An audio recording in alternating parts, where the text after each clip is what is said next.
नमस्कार, आप सभी का स्वागत है आपके अपने YouTube चैनल पर। तो दोस्तों, इस वीडियो में हम ग्रुप डी के क्वालिफिकेशन के बारे में बात करेंगे। जैसे कि आप सभी को पता है, बहुत सारे अभी यहाँ पर इंफॉर्मेशन आ रही है कि यहाँ पर आरटीआई के द्वारा बहुत लोगों ने ये भी बताया है कि आईटीआई जो है वो अभी नीडेड होगा ही होगा। बाकी चीजें जो है यहाँ पर कुछ पोस्टें यहाँ पर बिना आईटीआई यानी कि नॉन आईटीआई की भी होंगी। तो इस बारे में यहाँ पर आरटीआई क्या कहता है, हमने एक आरटीआई से इंफॉर्मेशन यहाँ पर मांगी थी। तो वो आरटीआई जो है वो क्या कहता है, कब का ये आरटीआई है, वो सब कुछ आप लोगों को यहाँ पर बताएंगे। बट उससे पहले कि हम इस वीडियो को स्टार्ट करें, मैं आप लोगों से एक रिक्वेस्ट करना चाहूंगा। अगर आप लोग यहाँ पर थोड़ा हमें सपोर्ट करना चाहते हैं तो वीडियो को लाइक कीजिए। मैं आप लोगों को शेयर करने के लिए नहीं कहूँगा, क्योंकि मुझे पता है आप एक स्टूडेंट है और मैं आपकी टाइम की वैल्यू जानता हूँ। लेकिन लाइक करने में कोई हर्ज नहीं है, नीचे ही बटन आता है, तो लाइक जरूर किया कीजिए और चैनल को सब्सक्राइब कर लीजिए ताकि रेलवे की हर एक अपडेट आप लोगों तक यहाँ पर पहुँच सके। देखो, हमने कुछ दिन पहले यहाँ पर एक आरटीआई के जरिए यहाँ पर इंफॉर्मेशन मांगी थी। इंफॉर्मेशन क्या है, यहाँ पर मिनिस्ट्री ऑफ रेलवे ने यहाँ पर ये आरटीआई के रिप्लाई किया है, जहां पर आप देख सकते हैं आपसे यहाँ पर जो चीजें पूछी गई है ना, ये पूछी गई हैं आप लोगों के कि आईटीआई जो क्वालिफिकेशन है उसके संदर्भ में यहाँ पर चीजें पूछी गई हैं। अब ये जो संदर्भ है इसके अंदर आईटीआई का जिक्र किया गया है कि आईटीआई जो है वो लेवल 1 की पोस्ट पर अप्लाई होगा या नहीं होगा, नॉन आईटीआई के लिए क्या चीजें हैं, वो सब कुछ आप लोगों को यहाँ पर बात करेंगे। देखो, यहाँ पर ये जो रिक्वेस्ट जो है यहाँ पर वो आप लोगों को डिपॉजिट जो है वो 25/8/2024 की थी और रिप्लाई जो है वो आप लोगों को देखने को मिल रहा है। इस रिप्लाई में क्या कहा गया है, इसके अंदर यहाँ पर क्या कहा गया है, एज पर provision section 2F read with 2(1) of RTI CPIO is not supported to create an information as described by the applicant. However, the applicant may refer to Chapter 1 of Indian Railway Establishment Manual Volume 1, various circulars reading eligibility qualification of level 1 post as available on official website of Ministry of Railway.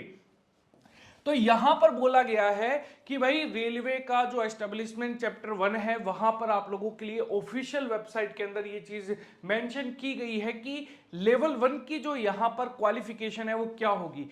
अब ये अगर आप देखना चाहते हैं तो आप इस वेबसाइट पर यहां पर जा सकते हैं और आप यहां पर जो है वो आप चेक कर सकते हैं। जब आप जो सेक्शन खुलेंगे उसके अंदर यहां पर ENG सेकेंड सर्कुलर जो है उसके अंदर जब आप जाएंगे तो आप लोगों को लेवल 1 का यहां पर जो क्वालिफिकेशन है वो यहां पर बता रखा होगा।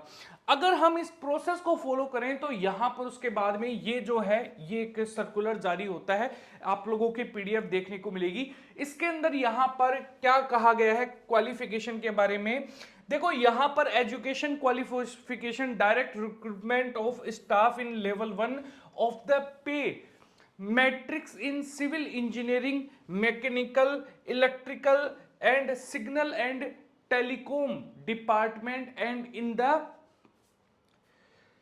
Catering wing of railway is 10th pass plus national apprenticeship certification यानी कि NAC का या तो सर्टिफिकेट हो यहां पर या फिर आप क्या हो 10th पास प्लस ITI जो है वो यहां पर हो।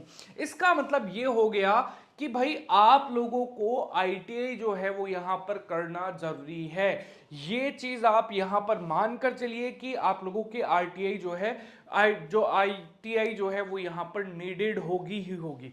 अच्छा, क्या सर जो भी बच्चे ITI नहीं कर रखे, जिन्होंने भी यहाँ पर थोड़ा वेट किया है इस एग्जाम को लेकर, क्या नॉन ITI जो है यहाँ पर वो यहाँ पर बाहर हो जाएंगे? नहीं, देखो नॉन ITI जो है वो बाहर नहीं होंगे, क्योंकि लगभग आप ये मानकर चलिए कि 20% जो पोस्ट है यहाँ पर वो यहाँ पर ग्रुप डी में नॉन ITI के लिए होगी।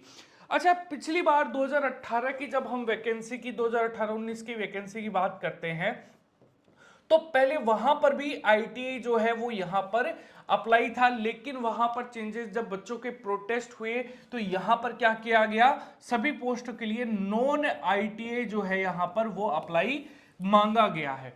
अब एक चीज आप लोगों के लिए फायदा है दोस्तों, अगर ये चीज वापस होती है, क्योंकि वहां पर वेबसाइट पर एक सर्कुलर 2019 से ही अपडेट कर दिया गया था, मैंने आप लोगों को पहले बताया भी था, अगर वापस प्रोटेस्ट होते हैं तो वापस ये चीज यहां पर पॉसिबल हो सकती है।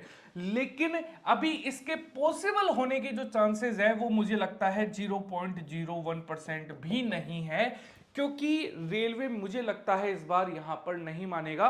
लेकिन प्रोटेस्ट के ऊपर है, कितने स्ट्रॉन्ग प्रोटेस्ट यहां पर होते हैं कितने नहीं होते, ये तो सारा जब यहां पर वैकेंसी आ जाएगी तब ये सारी चीज यहां पर देखने को मिलेगी।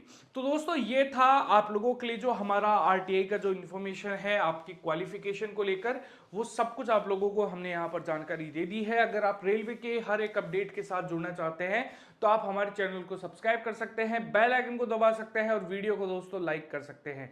थैंक यू एवरीवन, मिलते हैं हमारे नेक्स्ट वीडियो में।